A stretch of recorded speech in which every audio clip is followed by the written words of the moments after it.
अच्युतानंद दास महाराज की पुरानी उड़िया भाषा में लिखे गए ग्रंथ भविष्य मालिका की कुछ भविष्यवाणियां वायरल हो रही है। भविष्य मालिका को ओडिशा के महान संत अच्युतानंद दास और पंचसखा ने लिखा है। ध्यान रहे, वैसे तो दुनिया में भविष्य बताने वाले कई ग्रंथ हैं, लेकिन उनकी तुलना में भविष्य मालिका सबसे सटीक है, क्योंकि इसके सही होने का प्रमाण हमें लगातार दुनिया भर में घट रही घटनाओं से मिल रहा है। उन्होंने इन भविष्यवाणियों को ताड़ के पत्रों पर लिखा था।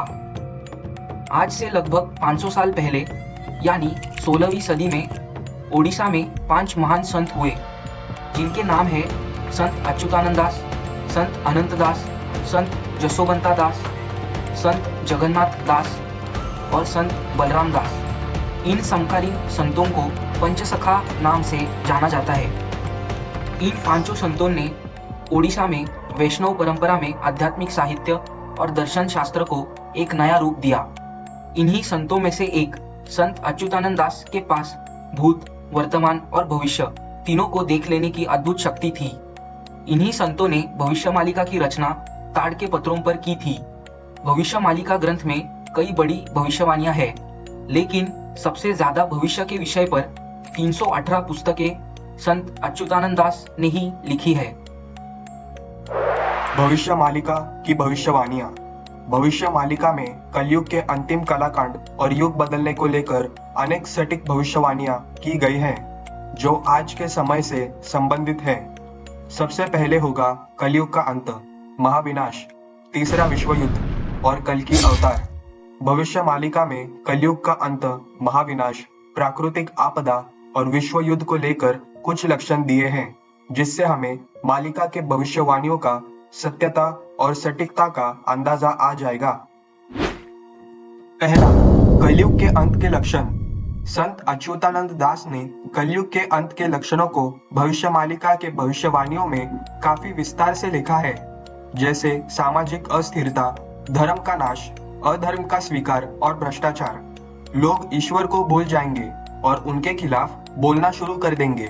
संसार में धर्म को मानने वाले लोग बहुत कम रह जाएंगे। समाज में बड़ों और अध्यापकों का सम्मान खत्म हो जाएगा। धर्मगुरु और बाबा लोग लोगों को बेवकूफ बनाने का काम करेंगे। फर्जी बाबाओं के हाथों लोगों को ठग जाने की घटनाएं भी आम होती जाएंगी। लोग अपनी संस्कृति और सभ्यता को भूल जाएंगे, पुराने ज्ञान को महत्व नहीं देंगे। लोग भ्रष्टाचार और अपराध के रास्ते धन कमाएंगे। भ्रष्टाचार के मामले सामने आएंगे। अपराधी खुलेआम खतरनाक हथियार लेकर घूमेंगे और इसका इस्तेमाल भी करेंगे। स्त्री और पुरुष दोनों अनैतिक संबंध और व्यभिचार को अपनाने लगेंगे। कलयुग के अंत से थोड़ा पहले खाने के सामान की कमी, बीमारियां, दुर्घटनाएं बढ़ जाएगी, जिसकी वजह से लोगों में असंतोष फैलेगा और कुछ जगह लोग सरकार के खिलाफ बगावत कर देंगे। दूसरा, महाविनाश के लक्षण। भविष्य मालिका के मुताबिक जब किसान खेती के काम में रुचि लेना बंद कर देंगे और जंगली जानवर गांव और शहरों पर हमला शुरू कर देंगे, तब समझ लेना चाहिए कि वह महाविनाश निकट है। ऐसे बहुत से लोग जानते होंगे कि भूकंप या कोई और बड़ी प्राकृतिक आपदा आने वाली होती है, तो उसका सबसे पहले जानवरों को अभ्यास हो जाता है। किसान बारिश से निराश हो जाएंगे और खेती का काम करना छोड़ने लगेंगे। सूरज अपनी परोपकारिता छोड़ देगा और दुनिया भर में गर्मी बढ़ जाएगी। साइक्लोन की हवाएं बर्बादी फैलाएगी और लोग तेज हवाओं की आवाज से ही डर जाएंगे। जंगली जानवर और सांप जंगल छोड़कर गांव और शहरों में घरों पर हमला करेंगे। भगवान जगन्नाथ का अपमान होगा तथा मंदिर का झंडा कई बार गिरेगा। त्रिदेव के ऊपर जो कपड़ा है उसमें आग लग जाएगी। मंदिर की परंपराओं में अव्यवस्था होगी। उड़ीसा में पुरी के आखिरी राजा का नाम गजापति महाराज होगा। उड़ीसा में तूफान आएगा। पुरी के भगवान जगन्नाथ मंदिर कल्पवृक्ष यानी पवित्र बरगद का पेड़ टूट जाएगा। इसके बाद दुनिया में लोगों के मरने का सिलसिला शुरू हो जाएगा। भारत का आखिरी राजा यानी पंत प्रधान एक शक्तिशाली हिंदू शासक होगा। नई नई बीमारियां फैलेगी और उनका डॉक्टर के पास भी कोई इलाज नहीं होगा। महामारियों की वजह से लाखों की तादाद में लोग अपनी जान से हाथ धो बैठेंगे। लोग अंतिम संस्कार करते करते थक जाएंगे और कई शव तो घर में ही पड़े रह जाएंगे। दुनिया भर के लोगों का दिमाग अशांत रहेगा। दवाइयों से महामारी रोकने की बजाय और बढ़ जाएंगी। तीसरा, प्राकृतिक आपदा 2022 से 2027 के बीच मचाएंगी तबाही। दुनिया में अनेकों भागों में प्राकृतिक आपदा तबाही मचाते दिखाई देगी। कई देशों में बड़े बड़े भूकंप आएंगे तो कहीं जानलेवा पहाड़, कहीं बहुत ज्यादा बारिश होगी तो कहीं भयंकर सूखा गिरेगा जिससे लोग पानी के लिए तरस जाएंगे। मौसम का चक्र पूरी तरह बदल जाएगा जिससे धरती पर बहुत ज्यादा गर्मी बढ़ जाएगी। साल 2022 से 2027 तक प्राकृतिक आपदाएं भारत समेत दुनिया भर के लोग झेलेंगे। वह अप्रत्याशित और खतरनाक होगा। धरती का तापमान बढ़ जाएगा और गर्मी इतनी बढ़ेगी कि कई लोगों की जान चली जाएगी। 2023 दुनिया में आज तक का सबसे गर्म साल होगा। धरती के कई ग्लेशियर टूट जाएंगे। ध्रुवों पर जमी बर्फ तेजी से पिघलेगी। दुनिया भर में नदियों का पानी कम होने और जमीन के नीचे का पानी कम हो जाने से पीने के पानी की कमी होगी। खेती का नुकसान होगा। धरती का मौसम चक्र बेहद खतरनाक तरीके से बदल जाएगा। ऋतु चक्र का ज्ञान इंसानों के किसी काम नहीं आएगा। दुनिया के कई शहरों और गांवों में बाढ़ से बर्बादी होगी। जल प्रलय की वजह से जंगली जानवर गांवों और शहरों में घुस आएंगे। इस वजह से कई लोगों की मृत्यु हो जाएगी। समुद्र के आगे बढ़ने से दुनिया भर में तटवर्ती इलाकों में रह रहे लोगों की जान को खतरा बनेगा और कई तटीय इलाकों की जमीन समुद्र में विलीन हो जाएगी। साल 2023 में धरती पर कई बड़े भूकंप आएंगे जो त्रासदी का रूप ले लेंगे। यह भूकंप जनवरी महीने से ही आने शुरू हो जाएंगे और दिसंबर महीने तक लगातार चलते रहेंगे। भूकंप की वजह से जानमाल का बड़ा नुकसान देखने को मिलेगा। दुनिया भर में कई चक्रवाती तूफान आएंगे। यह तूफान पहले से किसी भी साल की तुलना में न केवल तेज होंगे बल्कि इनकी संख्या भी ज्यादा होगी। दुनिया के कई छोटे बड़े जंगलों में आग लग जाएगी। यह आग इतनी भीषण होगी कि पर्यावरण का संतुलन बिगड़ जाएगा। दुनिया भर के जंगलों में हर साल भीषण आग लगने की घटनाएं आम होती जाएंगी। चौथा, तीसरे विश्व युद्ध की शुरुआत। जब धीरे धीरे दुनिया में प्राकृतिक आपदाएं बढ़ जाएंगी तो दूसरी ओर शनि के कुंभ राशि में प्रवेश करने पर हो जाएगी तीसरे विश्व युद्ध की शुरुआत। तीसरे विश्व युद्ध की नींव 2022 में ही रखी जाएगी और 2025 में भीषण युद्ध में तब्दील हो जाएगी। यह टकराव महाशक्तिशाली देशों के बीच होगा। यह विश्व युद्ध 6 साल 6 महीने चलेगा। इससे दुनिया 2 भागों में बंट जाएगी। तीसरा विश्व युद्ध इतना भयंकर होगा कि लोग आत्महत्या करने पर विवश हो जाएंगे। तीसरा विश्व युद्ध दूसरे विश्व युद्ध से अलग होगा। इसमें धरती पर पूर्व से लेकर पश्चिम तक और उत्तर से दक्षिण तक केवल युद्ध ही युद्ध शुरू हो जाएगा। भारत इस तीसरे विश्व युद्ध में आखिर के 13 महीने बाद शामिल होगा और भीषण युद्ध करेगा। भविष्य मालिका के अनुसार तीसरा विश्व युद्ध आपसी जमीनी विवाद, वर्चस्व, धार्मिक कट्टरता, भूखमरी और आंतरिक गृह युद्ध इस युद्ध का कारण होगा। इस युद्ध में परमाणु हथियारों का इस्तेमाल होगा। इस वजह से धरती पर ज्यादातर लोग की मौत हो जाएगी और कुछ ही लोग बच पाएंगे। इंसानियत केवल नाम रह जाएगा और हंसती खेलती धरती भीषण आज तक की त्रासदी देखेगी। पांचवा, आसमान में दिखेंगे 2 सूरज। आसमान में 2 सूरज जैसा आभास होगा। एक तो सूरज होगा और दूसरा कोई और आसमानी चमकती वस्तु होगी। यह चमकती वस्तु कोई छोटा उल्कापिंड या फिर धूमकेतु हो सकती है। भविष्य मालिका के मुताबिक यह धूमकेतु तब गिरेगा जब भारत में युद्ध चल रहा होगा। धरती पर उल्कापिंड एक भयावह घटना होगी जब यह उल्कापिंड दिन के समय में हिंद महासागर बंगाल की खाड़ी में गिरेगा। इससे एक बड़ी सुनामी आएगी और सुनामी में ओडिशा के 6 जिले जलमग्न हो जाएंगे। छठवां, भगवान जगन्नाथ जाएंगे छतिया बाटा। सुनामी के कारण पुरी में भगवान जगन्नाथ मंदिर की 22वीं सीढ़ी तक पानी आ जाएगा। इस पानी में समुद्री मछलियां भी होंगी और ये लहरें श्री मंदिर के नील चक्र के ऊपर से निकल जाएंगी। इसलिए उड़ीसा में भगवान जगन्नाथ को उनके भक्तजन पुरी से जाजपुर जिले में कटक से 30 किलोमीटर दूर छतिया बाटा ले जाएंगे। सातवां, चीन और 13 इस्लामिक देशों का भारत पर होगा हमला।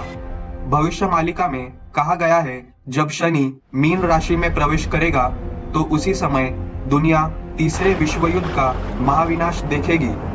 29 मार्च 2025 से 23 फरवरी 2028 तक कभी मार्गी और कभी वक्री होकर शनि मीन राशि में रहेंगे। इसी समय में भारत विश्व युद्ध में शामिल हो जाएगा। इस युद्ध का मुख्य कारण होगा भारत को लूटने की साजिश।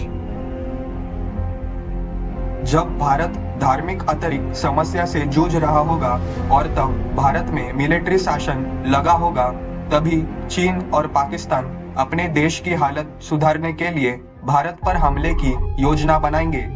चीन हमेशा की तरह खतरनाक साजिश रचेगा और पाकिस्तान सहित अन्य 12 इस्लामिक देश को धार्मिक आधार पर भारत के विरोध में लाने में सफल हो जाएगा। भारत कुल 13 महीने महायुद्ध लड़ेगा जब पाकिस्तान समेत 13 इस्लामिक देश और चीन भारत पर हमला करेंगे। शुरुआत में इन देशों को सफलता मिलेगी जिससे भारत का एक बहुत बड़ा हिस्सा दुश्मन के अधिकार में चला जाएगा। इस युद्ध के दरमियान भारत के कई शहरों पर परमाणु हमले किए जाएंगे, लेकिन भारत कुछ भीषण हमले से बच जाएगा। यह एक गुप्त रहस्य है, इसलिए इसे मैं और आप कोई नहीं जान सकता। लेकिन भारत की सेना सटीक रणनीति के तहत बहुत ही शीघ्र दुश्मन देशों पर शक्तिशाली विस्फोटक भयानक प्रति हमला करेगा, जिससे दुश्मन देशों में हाहाकार मच जाएगा और वह केवल एक दूसरे के भरोसे ही रह जाएंगे। और इस तरह अंततः भारत इस युद्ध को जीत लेगा। न केवल युद्ध जीत लेगा बल्कि अखंड भारत भी एक हकीकत बनेगा। चीन के कई टुकड़े हो जाएंगे और बचे 12 इस्लामिक देश अपना अस्तित्व खो देंगे। वह भारत के आगे सरेंडर कर देंगे और बचा पाकिस्तान हर बार की तरह भारत के आगे माफी मांगेगा और भारत में शामिल होने की मांग करेगा। इस तरह पाकिस्तान का नामो निशान मिट जाएगा और वह अखंड भारत का हिस्सा बनेगा। भारत पहले 5 साल 5 महीने तक तीसरे विश्व युद्ध में शामिल नहीं होगा। जब भारत पर हमला होगा तब आखिर के 13 महीने के बाद भारत को युद्ध में शामिल होना ही होगा। यह युद्ध 13 महीने चलेगा और इसी समय भारत में मिलिट्री शासन लगेगा। 8वां, भगवान कल की अवतार और युद्ध विराम। भारत पर हुए हमले से लोग परेशान हो जाएंगे और दुश्मन सेना चारों ओर से भारत को और जगन्नाथपुरी को घेर लेंगे। इसी समय भारत में गृह युद्ध अपने चरम पर पहुंच जाएगा और भारत में सैन्य शासन मार्शल लॉ लगेगा। दुश्मन सेना राम मंदिर और बंगाल का काली मंदिर पर हमला करेंगे। इस हमले से राम मंदिर को काफी नुकसान होगा। भारत का आकाश बारूदी धुएं से काला हो जाएगा। भारत की राजधानी दिल्ली पर ताबड़तोड़ बारूदी हमला किया जाएगा और इसलिए भारत को कर्नाटक को नई राजधानी घोषित करनी पड़ेगी। चीनी सैनिक उत्तर पूर्व से और उसके सहयोगी सैनिक केरल, बंगाल और ओडिशा से भारत में घुसेंगे। इस युद्ध में भारी रक्तपात होगा और कई लोग मारे जाएंगे। भारत में चारों ओर केवल विनाश ही विनाश दिखाई देने लगेगा। इसलिए लोग भगवान से इस हमले से बचने की गुहार लगाएंगे। तब एक नया मोड़ आएगा और भगवान विष्णु के 10वें अवतार भगवान कल्कि सभी के सामने आएंगे। दुश्मनों पर कल्कि भगवान कहर बनकर टूट पड़ेंगे। इससे दुश्मनों में खलबली मच जाएगी। वे एक दूसरे के भरोसे ही रह जाएंगे। भारतीय सैनिक दुश्मनों के घरों में घुसकर मारेंगे। दुश्मन देशों को कुछ सोचने समझने से पहले ही इन देशों का अस्तित्व ही भारत मिटा देगा। इन देशों को अपनी गलती का एहसास होगा और भारत के आगे सरेंडर कर देंगे। लेकिन चीन और पाकिस्तान परमाणु बॉम्ब छोड़ने की गलती करेंगे, पर कल की भगवान की कृपा से यह परमाणु बॉम्ब ज्यादा हानि नहीं पहुंचा पाएगा। लेकिन उत्तर भारत में इस हमले से काफी नुकसान होगा। भारत भी कुछ ही समय में चीन और पाकिस्तान पर परमाणु बॉम्ब से हमला कर देगा। भारत का हमला इतना सटीक होगा कि चीन और पाकिस्तान घुटने पर आएंगे और इस तरह भारत युद्ध विजयी हो जाएगा। भविष्य मालिका की भविष्यवाणी के अनुसार कल की अवतार जन्म हो चुका है और वह अभी भी किसी गुप्त स्थान पर है। 9वां, अखंड भारत और युग परिवर्तन।